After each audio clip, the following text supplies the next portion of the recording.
집합건물 해결사 멘토 전원진입니다. 여러분들, 판례 공부 2월 1일자 두 번째 강의를 하도록 하겠습니다. 제가 이렇게 조금 많이 늦어졌네요. 조만간 또 판례 공부가 2월 15일 이후에 아마 나올 것 같은데 제가 한번 보도록 하겠습니다. 자, 저번에 제가 말씀드렸다시피 이번 2월 1일자 그 판례 공부에서는 집합건물 관련된 내용이 없어서 그냥 여기에 있는 판례 공부를 바탕으로 해서 그냥 말씀을 드린다고 했습니다.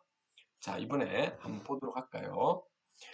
자, 구항만공사법 시행령 제13조 제3항이 항만공사의 대납경비 지급 여부에 관한 재량을 부여하는 규정인지 문제된 사안에서 위 조항은 항만공사의 대납경비 지급 여부에 관한 재량을 부여하는 규정이 아니라고 본 원심 판단을 수긍한 사례라고 지금 되어져 있네요. 그렇죠? 그러니까 요거는 법리적 해석 부분에 대해서 시행령에 있는 법리 해석 부분에 대해서 들어갔네요. 자, 구항만법과 구항만공사법이 일반법과 특별법에 관계 있는지 여부라고 해놨습니다. 이 부분 좀 보셔야 되고, 또 항만공사법 시행령 제13조 제3항이 구항만법 제30조 제5항에 따른 항만시설 사용료 대납 경비 청구권 제도가 당연히 적용된다는 것을 주의적 확인적으로 규정하인지 여부라고 되어져 있죠. 이것도 적극적으로 지금 다시 말해서 규정이 제대로 되어 있다 이 말을 적극적이다 이 말로 이야기하는 겁니다. 자, 뭐 여러분들 그러니까 특별법이 우선인 거죠. 그래서 특별법이 우선을 맞춰서 했다라고 하는 것을 살펴보면 되겠고요. 자, 여기 부분 보도록 하겠습니다. 부당이득금이 되겠죠. 여러분들이 부당이득금과 손해배상금에 대해서 여러분들 차이점을 아셔야 됩니다. 부당이득금이라고 하는 것은 법률상 원인 없이 있죠. 이득을 본 사람에게 돈을 달라고 하든지 부당이득금을 달라고 하는 겁니다. 손해를 본 사람이. 법률상 원인 없이. 그런데 손해배상은 손해를 보았고 어떤 사람들은 그 법률상 원인이 있어서 손해가 발생한 겁니다. 불법 행위를 하든지 채무 불이행을 하든지 간에 어쨌든 법률상 원인이 있어서 발생한 이 손해 부분은 우리는 손해배상금이라고 하는 거죠. 손해배상 청구한다. 이 부분은 좀 아셔야 됩니다. 자, 요거 한번 볼까요? 제3채무자의 집행공탁 전에 자, 이 부분은 제3채무자 이렇게 난 거 보니까 은행이라든지 이런 부분이 되겠죠. 자, 여기 잠깐 제3채무자 여러분들 여기 채권자가 있을 테고요. 채권자 여기 채무자가 있을 테고 그리고 여기에 요 채무자 밑에 또 채무자가 채권자가 되는 부분을 우리는 여기를 제3채무자 자 이렇게 이야기를 하죠. 제3채무자가 꼭 은행만 되는 게 아니고 그 채무자가 월세를 받는다라고 하는 것도 받았을 때 이 임차인도 제3채무자가 될 수 있는 겁니다. 제3채무자의 집행공탁하기 전에 동일한 비압류 채권에 대하여 이렇게 놨습니다. 자, 제3채무자가 공탁을 하기 전에 이 말이고요. 동일한 그 압류를 받은 채권에 대해서 이렇게 하죠. 자, 이 말은 뭐냐면 채권자가 뭐 여러 군데가 있었나 봅니다. 채권자가 여기 이분이 또 이렇게 뭐 압류를 하든 이렇게 압류를 하든 이렇게 했을 거고 마찬가지로 또 다른 채권자가 이 채무자를 통해서 이제 이렇게 이제 들어가려고 했다 이렇게 보시면 되겠습니다. 동일한 비압류 채권에 대하여 다른 채권자의 신청에 따라서 압류라든지 감류 명령이 발령되었으나 집행 공탁 후에 이제 제3채무자 입장에서는 이런 채권자들로 인해서 그 제3채무자 입장에서는 막 이게 딱지가 그 어떤 통지서가 법원의 통지서가 날라오고 이런 것 자체가 상당히 불안하고 영업하는데 좀 장애 요인이 될 수도 있고 또 요 거래를 하는 또 다른 업체랑 또 거래할 때도 불이익이 발생할 수 있으니까 이 채무자 입장에서는 아이고 그래 이 채무자가 문제 있으니 알겠다. 내가 뭐 월세를 주든 아니면 은행에 이게 이 채무자 돈이 있든 알겠다. 법원에다가 공탁을 할게. 이 채무자 부분에 있는 이 돈을 법원에다 공탁을 해놔면 되니까 더 이상 내한테 딴지 걸지 마라라고 하는 거죠. 자, 그래서 그 발령되었으나 집행 공탁 후에 공탁을 했다는 공탁 후에는 제3채무자에게 송달된 경우 이제 이 부분이죠. 송달된 경우에 제3채무자 입장에서 보는 겁니다. 압류라든지 가압류의 효력이 있는지 없는지 여부 어떻습니까? 제3채무자는 이게 채무자 예를 들어서 뭐 1억이 있었다라고 하면 1억만 공탁을 해놓으면 되잖아요. 그쵸? 그러니까 제3채무자 무슨 죄입니까? 그렇죠? 그러니까 다른 채권자가 또 여기다가 압류라든지 이렇게 하면 될까요? 안 될까요? 안 되는 거죠. 그래서 소극해놓은 거죠. 여러분들 어떻게 보면 이게 용어만 잘 알고 있으면 이 뜻이 상식적으로 보면 당연한 거 아닌가 싶죠. 그렇죠. 그러니까 이게 압류를 할 수 없다라고 하는 것을 소극이는 뜻입니다. 다른 채권자의 신청으로 발령된 압류, 감류 명령이 제3채무자의 집행공탁 및 공탁 사유 신고 후에 제3채무자에게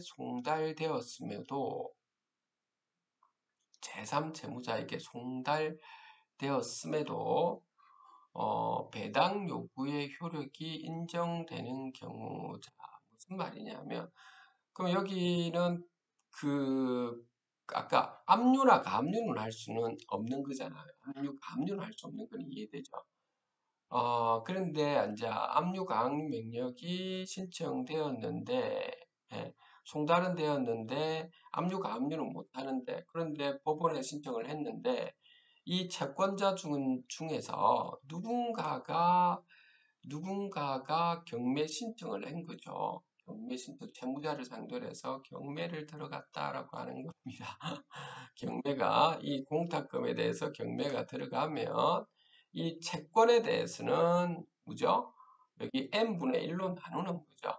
물론 금액에 따라서 비율에 맞춰서 n분의 1로 들어가는 것이니까 송달되었으면 배당 요구는 당연히 인정이 들어가는 거겠죠. 이 부분은. 그러니까 압류하고 배당하는 부분은 별개 사항이죠.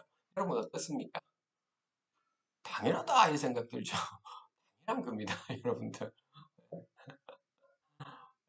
그래서 여기 있죠. 정본을 가진 채권자인 경우라면 배당 요구의 효력이 인정된다. 당연하다 이 말인 겁니다. 자, 넘어가도 될까요, 여러분들? 여러분들 요거 한번 보도록 하겠습니다. 자, 공동저당이 설정된 복수의 지금 부동산이 이렇게 해놨습니다. 자, 이게 부동산이 있는데 그 R1이라는 부동산, R2라는 부동산, 이렇게 할게요. 우리 부동산 했으니까 부1, 부2, 부동산 2, 부3 이렇게 하겠습니다. 부동산이 이렇게 세 개가 있는데 이 세 개를 갖다가 공동으로 저당이 잡혔네요. 왜 공동으로 저당이 잡혔겠습니까? 돈을 빌리니까 돈 좀 주세요라고 하니까 돈이 필요해요라고 하니까 그러면 담보를 해 하니까 알겠습니다 해가지고 부동산을 담보로 잡힌 거죠. 그래서 공동저당이 설정된 복수의 여러 개의 부동산이 같은 물상 보증인의 소유에 속하고 여기시 뭐냐면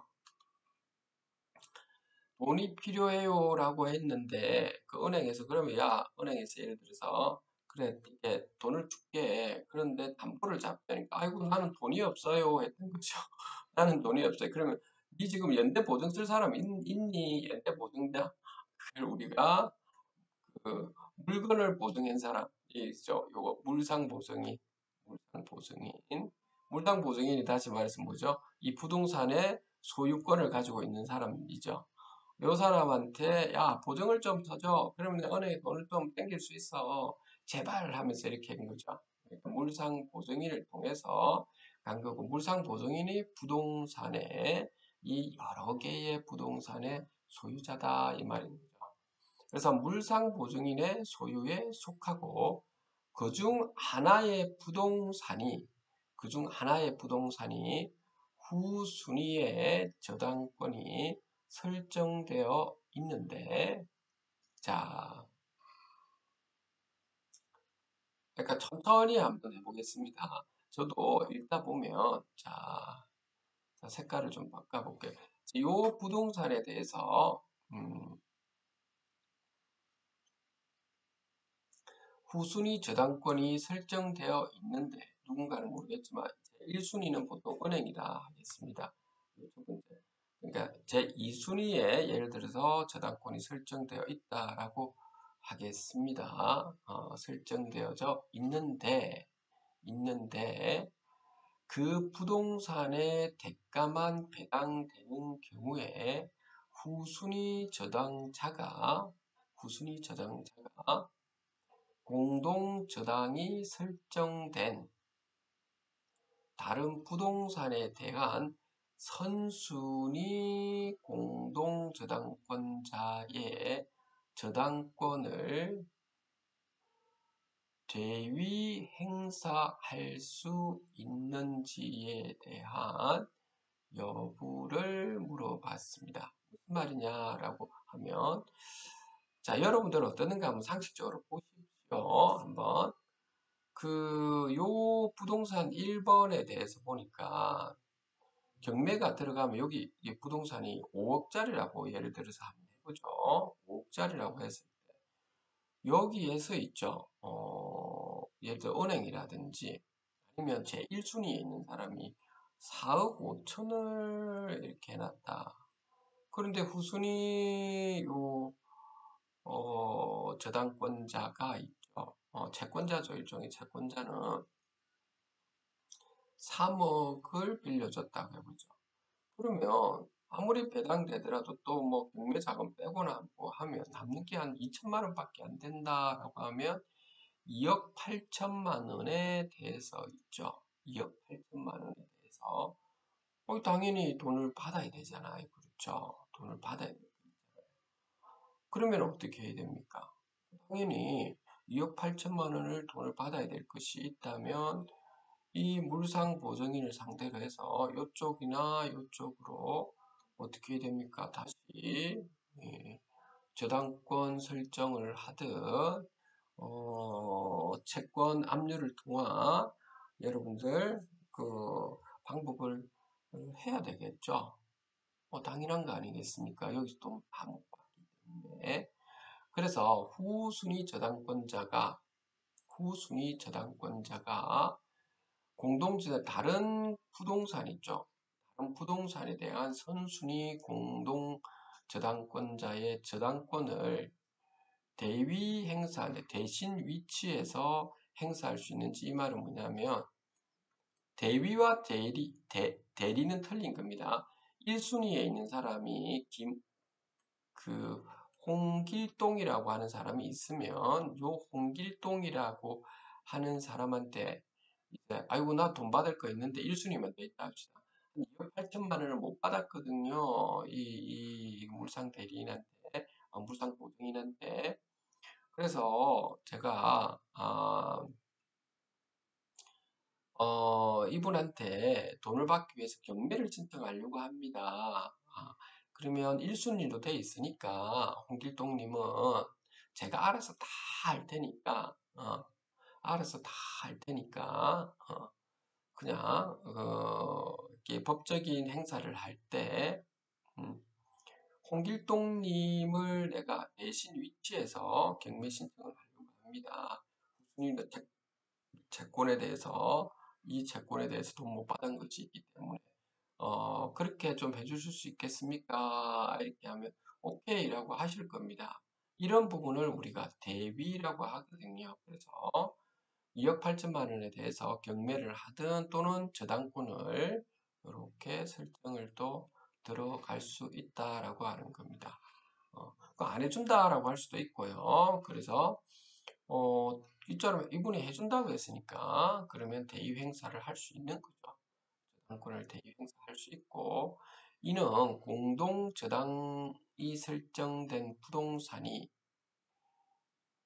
그 제3자에게 또 양도되어 소유권이 다르더라도 마찬가지인지 그러니까 이 물상보증인이 다른 소유자한테 넘긴다 하더라도 압류되어 있고 뭐 가압류되어 있고 다 이런 것이기 때문에 또 저당이 되어 있기 때문에 요걸 갖다가 매수를 한 분들도 이걸 알고 매수한 거죠. 나와 있는데 등기부에 보면 그렇기 때문에 마찬가지인 거죠. 이 부분은. 자, 됐죠? 상식적으로 여러분들이 한번 이게 살펴보시면 되겠습니다. 두 번째 볼게요. 두 번째. 자, 여러분들 어떻습니까? 이해는 되시죠? 지금 이 부분이 그렇게 여러분들이 좀 살펴보시면 되겠습니다. 채무자 소유의 지금 부동산과 물상 보증인 소유의 부동산이 아이고 이번에는 이게 채무자도 부동산을 가지고 있고 또 채무자가 또 자기 돈을 당길 수가 없으니까 연대보증 좀 써주세요 해가지고 은행에 돈 당기기 위해서 이 사람은 한 10억을 갖다 은행에 돈을 당기는데 자기 부동산 가지고는 한 3억밖에 못 당기니까 그러니까 나머지 7억을 갖다가 보증인을 내세워가지고 이렇게 부동산을 또 공동으로 저당 설정되고 그 중에서 채무자 소유의 부동산에 후순위 저당권이 설정되어져 있는데 자 여기까지 이해되겠죠? 후순위 저당권이 설정되어 있는데 이 채무자 소유 부동산을 이제 담보로 해서 돈을 빌려줬겠죠. 그리고 물상 보증이 되어 있는데 선순위 공동 저당권자가 그 물상 보증인으로부터 먼저 채권을 변제받은 경우에 라고 지금 되어져 있죠. 자, 이 부분은 뭐냐면 그 A라는 사람과 B라는 사람이 있는데 자, 그 A라는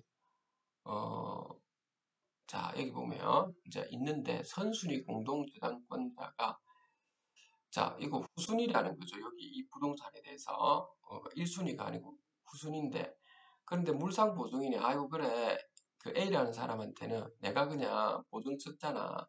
내 부동산을 또 압류하고 또 이렇게 또 이직거리 할 거니까 내가 그래 돈 줄게 하고 그 1순위 사람한테는 돈을 줬다라고 하는 거예요.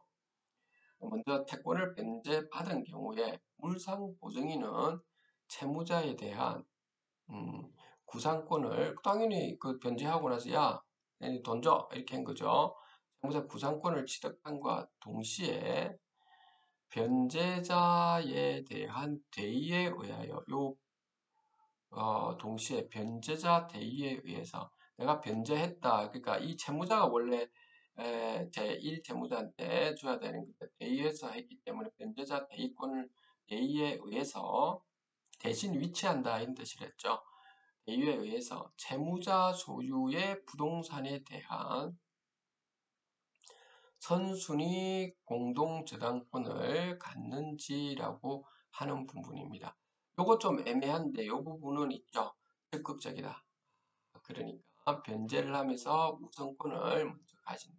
이 물상 보증인이 아마 이 부동산이 채무자 부동산이 타민한 것 같습니다. 이 부분은 여러분들이 조금 살펴볼 필요가 있을 것 같습니다. 앞으로 중요한 사항입니다.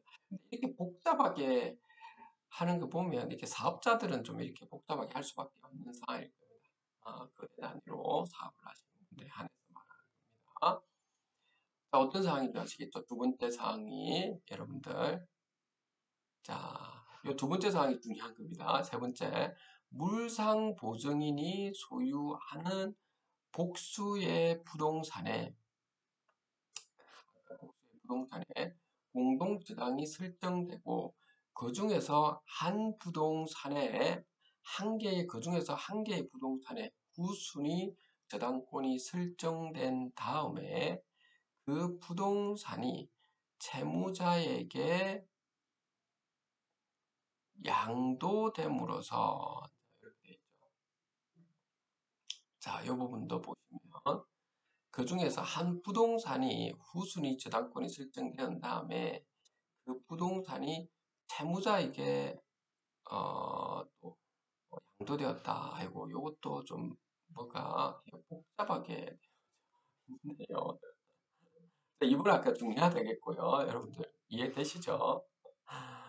자, 이게 물상 보증인이 있고 부동산이 있습니다. 부동산 하나, 둘, 세 개가 있고 여기에 물상 보증인이 이렇게 있고요. 제가 마우스를 하다 보니까 이해를 좀 해주십시오. 여기에 실제 채무자가 있고 요거는 보증을 쓴 사람입니다. 물상 보증인은 채무자의 보증을 쓴 사람입니다. 보증은 되도록 쓰면 안 되는데 그렇죠. 채권자가 지금 이렇게 있었던 거죠. 자, 이런 상황에서 그 지금 보면 그 물상 보증인이 소유한 복수의 부분 공동저당이 공동으로 이렇게 공동으로 저당이 설정되어 버린다는 겁니다. 셋 다를 간자 분산해서 공동으로 저당이 이렇게 세 개가 설정되어져 있는 상황에 그중 한 부동산에 이게 이 채권자가 그 중에서 한 부도 후순위로 1순위, 2순위, 3순위 했을 때 만약 2순위로 이렇게 되어 있다. 이거 후순위로 설정된 다음에 그 부동산이 채무자에게 양도되었다. 이 부동산 하나를 채무자한테 그냥 이쪽으로 넘어갔다라고 하는 겁니다. 양도됨으로써 채무자 소유의 부동산과 물상인 소유의 부동산에 대해서 공동저당이 설정된 상태가 된 경우에 자, 물상보증인의 변제자 대위는 후순위 저당권자의 지위에 영향을 주는 경우에만 성립되는지 여부 이렇게 해놨습니다. 자, 이게 지위에 영향을 주는 범위에서만 성립되는지 여부 이 부분을 보면 어떻습니까 여러분들? 요 후순위 있죠? 후순위 이 부분에 그 변제자 대익은 영향을 주는 경우에만 공동 설정된 상태가 된 경우에 자 여기 넘어갔을 때 여러분들 넘어갔을 때 아까 전에 좀 어떻습니까? 이 사람도 나중에 공동저당이 다 돼 있기 때문에 채권자 입장에 공동저당이 다 돼 있기 때문에 대의해가지고 여기다가 우리가 경매를 신청하든 할 수가 있는 상황인데 이제 그 뭐냐면 이쪽으로 이제 채무자한테 넘겨줬는데 물상보증인이 넘겨줌으로 인해서 후순위가 아니고 여기 선순위로 만약에 되어져 있다면 선순위로 돼 있고 이게 금액이 뭐 3억짜리라면 이 채권자에게는 요 부분 있죠. 굳이 받을 필요가 없는 거죠.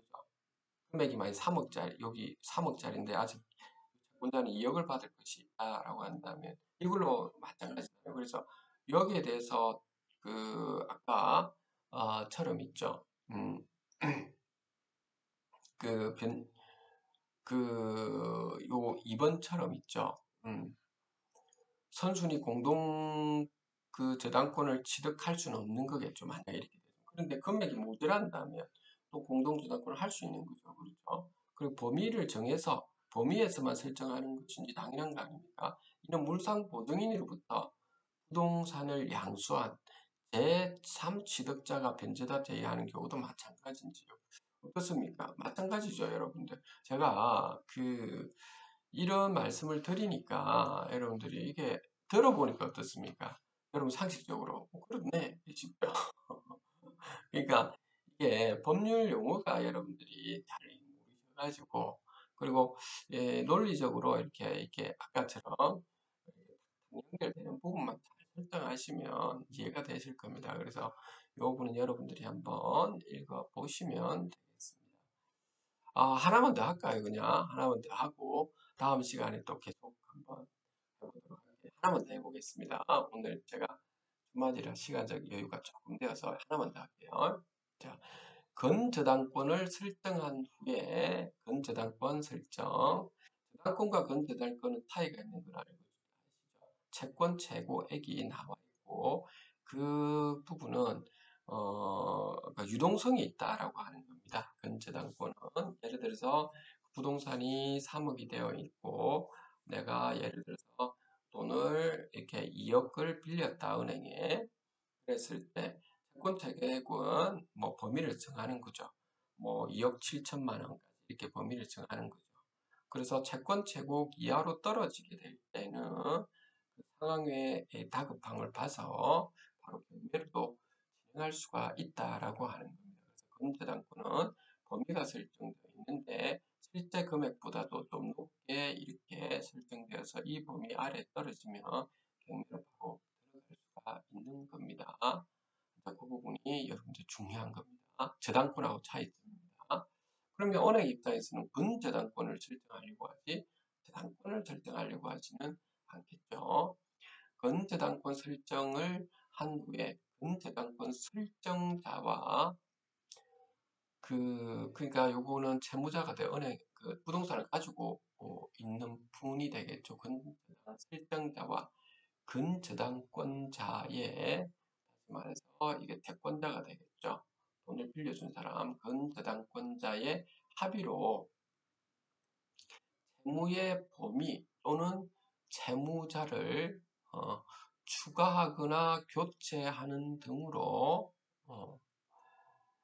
피담보 채무를 변경할 수 있는지 여부 이거 당연한 거 아닌가 여러분들 어떻습니까? 예를 들어서 제가 이거 아직 읽어보지 않았지만 저는 당연하게 보는데 왜냐하면 부동산 가격이 예를 들어서 이게 3억짜리였는데 이게 3억짜리였는데 은행에서 지금 빌렸는데 2억을 빌렸다고 하죠. 그런데 2억 7천만 원까지 이를 지금 2억 7천만 원까지를 건저당 설정돼 있는데 이 부동산 가격이 갑자기 있죠. 여러분들 뻥 튀어 올라가지고 6억까지 올라갔다 합시다. 6억까지 나이스 막 6억까지 만약에 올라갔다라고 했을 때 그렇게 되면 돈을 좀 더 빌릴 수가 있죠. 돈을 더 빌릴 수가 있죠. 6억 가지고 야 2억 7천만 원 아무것도 아니잖아. 1억 더 빌려주세요 라고 하면 은행에서 6억이네. 알겠습니다. 그러면 1억 더 빌려주더라도 3억 7천 또 뭐 4억까지 이렇게 건저당권 설정해서 1억 더 빌려줄 수 있는 거니까 당연히 피담보 채무를 변경할 수가 있는 거죠. 이 부분은 적극적 이에 관한 이해관계인의 지금 승낙이 필요한지에 대해서 요거는 아닌 거죠. 왜냐하면 설정자와 은행하고 요 부동산을 가지고 있는 사람 사이의 문제인 거지. 이해관계는 뭐 있다 하더라도 금액적인 부분에서 큰 문제가 없다라고 한다면, 별 문제가 없다라고 한다면 상관없는 거죠, 여러분들. 자, 이제 그 부분입니다. 그래서 요거는 한번 읽어보고 오늘 요 부분은 마무리하도록 할게요. 그 다음 거는 다음 시간에 제가 시간 될 때 한번 해보겠습니다. 자, 근저당권이 피담보 채무의 채권액만을 정하고 채무의 확정을 당내 보류하여 설정한 저당권이다. 근저당권을 설정한 후에 근저당 설정자와 근저당권자의 합의로 채무의 범위 또는 채무자를 추가하거나 교체하는 등으로 피담보 채무를 변경할 수가 있다. 이러한 경우에 위와 같은 변경된 채무가 근저당권에 의해서 담보된다. 후순위 저당권자 등 이해관계인은 근저당권의 채권 재고액에 해당하는 담보 가치가 근저당권에 의해서 이미 파악되어 있는 것을 알고 이해관계인을 맺었기 때문에 이러한 변경으로 예측하지 못한 손해를 입었다고 볼 수 없으므로 피담보 채무의 범위 또는 채무를 변경할 때 이해관계인이 상납을 받을 필요가 없다. 또한 등기사항의 변경이 있다면 그 변경 등기를 해야 하지만 등기사항이 속하지 않는 사항은 당사자 합의만으로 변경의 효력이 발생한다. 자, 어떻습니까, 여러분들? 그럴 것 같은데 또 어떤 분들께서 여러분들 제가 이 말하면 아이고 그러면 후순위 지금 채권자 입장에서 불리한 게 아닙니까? 불리한 상황은 아니죠. 올라간 지금 현재 예를 들어서 3억에서 그렇게 된 상황인데 별 문제가 없죠. 나중에 이제 부동산이 폭락했을 때가 이제 문제가 되는 거죠. 문제가 누구다? 둘 다 문제가 되는 건데 그거는 당내 일어나는 부분이기 때문에 그거는 우리가 확정할 수가 없는 거지 않습니까? 법률적으로는. 그러니까 그까지 여러분들 일어나는 것까지 이게 채무자한테 책임을 전가시키는 것은 아니다라고 하는 겁니다. 어떻습니까? 여러분, 저는 볼 때 이게 당연하게 보이는데 여러분들 아니라고 생각하시는 분도 계실 것 같아요. 자, 오늘 여러분들 대부분 판례 공부 있죠. 여기까지 오늘은 두 번째 우리 대부분 판례 공부를 좀 해봤습니다. 다음 시간에 또 먼저 뒤에 글을 좀 보도록 하도록 할게요. 자, 감사합니다.